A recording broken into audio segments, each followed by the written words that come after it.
माननीय अधिष्ठाता महोदय जी, मैं आपकी अनुज्ञा से प्रस्ताव करता हूं कि अनुदान संख्या 11 कृषि तथा अन्य संबद्ध विभाग के अंतर्गत संपूर्ण अनुदान के अधीन मांग की गई राशि घटाकर 1 रुपये कर दी जाए। कमी करने का उद्देश्य विभागीय नीति की आलोचना करना व सुझाव देना है। माननीय कृषि मंत्री जी ने अभी कृषि के बजट पर जो चर्चा किया, उस बजट की चर्चा में किसानों की खुशहाली की एक भी बात नहीं करी। किसानों की आमदनी कैसे बढ़ेगी, किसानों की फसलों की लागत कैसे घटेगी, किसानों की वस्तुओं का, उनके फसलों का विपणन कैसे बढ़ेगा, किसानों के अनाजों का, फसलों का, उनसे संबंधित रोजगार और उद्योग कैसे लगेंगे। माननीय मंत्री जी ने इसको कहीं से भी सदन में न बताने का कार्य किया है और न ही अपनी बजट पुस्तिका में लाने का कार्य किया। माननीय देश के पूर्व मंत्री स्वर्गीय चौधरी चरण सिंह जी कहा करते थे कि देश की खुशहाली का रास्ता खेत और खलिहानों से होकर जाता है। लेकिन क्या वजह है कि आज पूरी भारतीय जनता पार्टी की सरकार शहरीकरण की ओर पूरा फोकस करके बैठी है। गांव के लोगों को गांव छोड़ करके शहर का सहारा लेना पड़ रहा है। गांव में लोगों को जो कृषि पर जीवन यापन करने का काम करते थे, उनको जीविका का कोई सहारा नहीं मिल रहा है। शहरों में जाकर के मजदूरी करने को विवश हो रहे हैं, प्रदेश छोड़ करके पलायन करने को मजबूर हो रहे हैं। जिनका परिवार पुश्तैनी पेशे से कृषि से जुड़ा हुआ था, आज वो शहरों में मजदूरी करने को विवश है। हमारे पूर्वज कहा करते थे कि उत्तम खेती मध्यम बान्य शिक्षा करी भीख निदान। आज ये लाइनें, इनकी प्रासंगिकता कहां रह गई है। आज किसान का बेटा आकर के यहां पर बैठे हुए, जो सरकार के साथ बैठे हुए सभी माननीय सदस्यगण हैं, सभी माननीय मंत्रीगण हैं, इनके पास आकर के एक दरखास्त देता है, महोदय मैं अपने घर की जमीन बेच दूंगा, खेती की जमीन बेच दूंगा। और कौन सी जमीन बेच देगा? जो खेत उसका है, जिस किसान का कमाऊ बेटा होता है। किसान का अगर सबसे सगा कोई होता है तो वो किसान की खेती होती है, किसान की जमीन होती है। लेकिन उसका बेटा ये कहता है कि मानवर मैं अपने पुश्तैनी उस खेती की जमीन को बेच दूंगा, मुझे कहीं किसी विभाग में चपरासी के पद पर नौकरी दिला दीजिए। लेकिन लाइनें पहले क्या कहती थी? उत्तम खेती करने वाले लोगों ने, पहले आजादी के बाद बहुत सारे बड़े बड़े परिवार के लोगों ने, जिनके पास बड़े बड़े जोत हुआ करते थे, उन्होंने बड़ी बड़ी नौकरियों को छोड़ने का काम किया।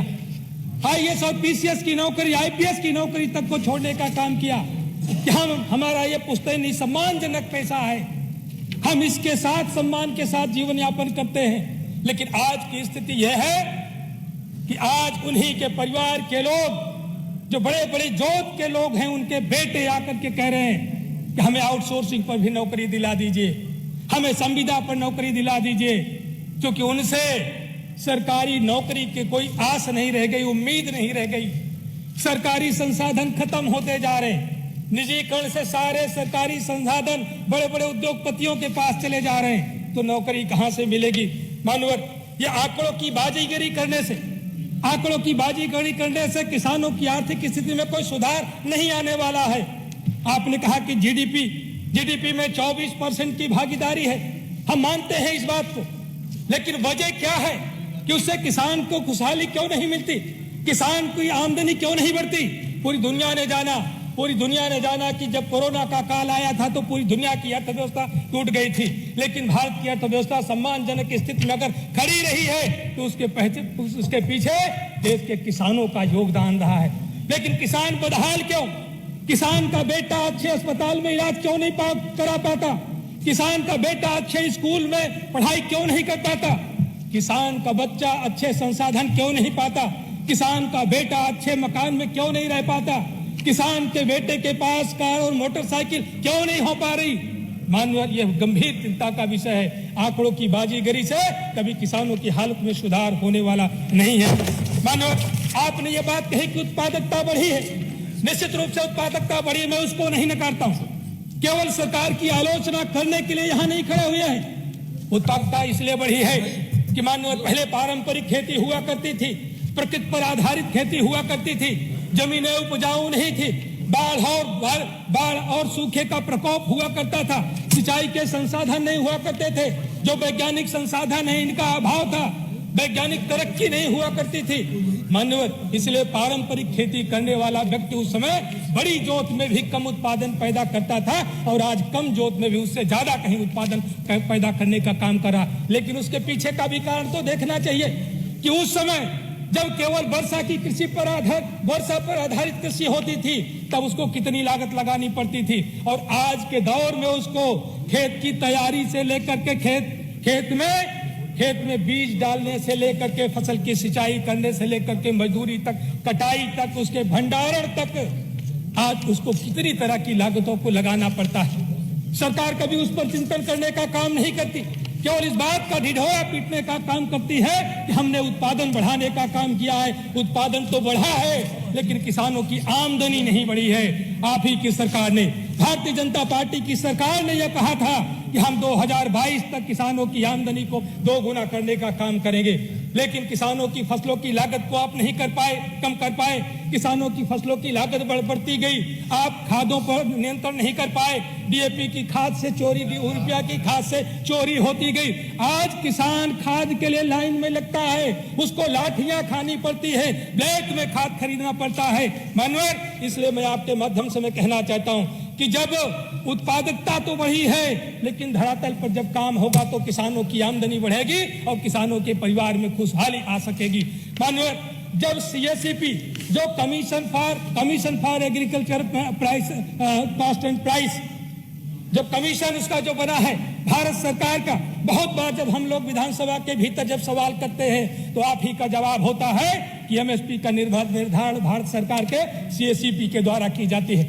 माननीय सीएससीपी का कमीशन उत्तर प्रदेश में आता है, सीएससीपी का कमीशन उत्तर प्रदेश में आता है, और उत्तर प्रदेश इतना बड़ा प्रदेश है, एक देश से बड़ा प्रदेश है, इतनी बड़ी आबादी वाला प्रदेश है। अलग अलग क्षेत्र में, अलग अलग जोन में अलग अलग तरह की समस्याएं हैं, अलग अलग तरह की फसलें वहां पर पैदा की जाती है, उनकी अलग अलग तरह की लागत लगती है। आप सब लोग जो लोग खेती किसानों के बीच में जाते हैं, एक ही किसान की अलग अलग खेत से फसल की अलग अलग लागत लगाना पड़ता है किसान को। जो खेत किसान का नहर के किनारे होता है, जहां पर नमी होती है, वहां पर किसान को कम खाद देना पड़ता है और इंसेक्टिसाइड, पेस्टिसाइड का इस्तेमाल भी कम करना पड़ता है, वहां पर खर्चे कम करने पड़ते हैं। लेकिन वह किसान, उसी किसान की दूसरी जोत जो ऐसी जगह पर होती है जहां पर ट्यूबवेल भी वहां पर पानी नहीं दे पा रहा है और वहां पर नहर के संसाधन भी नहीं है, तो ऐसी स्थिति में वहां पर किसानों के उत्पादन की लागत बढ़ जाती है। अगर हम पश्चिम बंगाल से तुलना करते हैं, पश्चिम बंगाल में धान की प्रति क्विंटल लागत कितनी होती होगी, उत्तर प्रदेश के विभिन्न क्षेत्रों में फसल की धान के उत्पादन की प्रति क्विंटल लागत कितनी होती होगी, सब अच्छी तरीके से जान सकते हैं। माननीय फसलों के लागत का निर्धारण की 3 प्रक्रिया होनी चाहिए। आज किसानों को जब तक आप खुद आयोग नहीं बनाएंगे, जब तक इसको उद्योग के दर्जे में नहीं लाएंगे, तब तक किसानों को खुशहाली मिलने वाली नहीं है। किसान आलू पैदा करता है, बदहाल हालत में रहता है, उसी की चिप्स बना करके बेचने वाला रातों रात करोड़पति हो जाता है। ये सरकार की व्यवस्था है, ये सरकार की नीति है। माननीय फसल को पैदा करने के लिए 3 लागत लगती है। माननीय मंत्री जी इसको ध्यान से सुन ले और जब कमीशन आवे तो इस पर चर्चा करने का काम जरूर करें कि प्रत्यक्ष लागत, अनुमानित लागत और कल्पित लागत 3 तरह की लागत होती है। जब फसल तैयार करने के लिए खेत की तैयारी की जाती है, मजदूरी की लागत, बीज की लागत, सिंचाई की लागत, मजदूरी की लागत, सारी लागत ये प्रत्यक्ष लागत में आती है।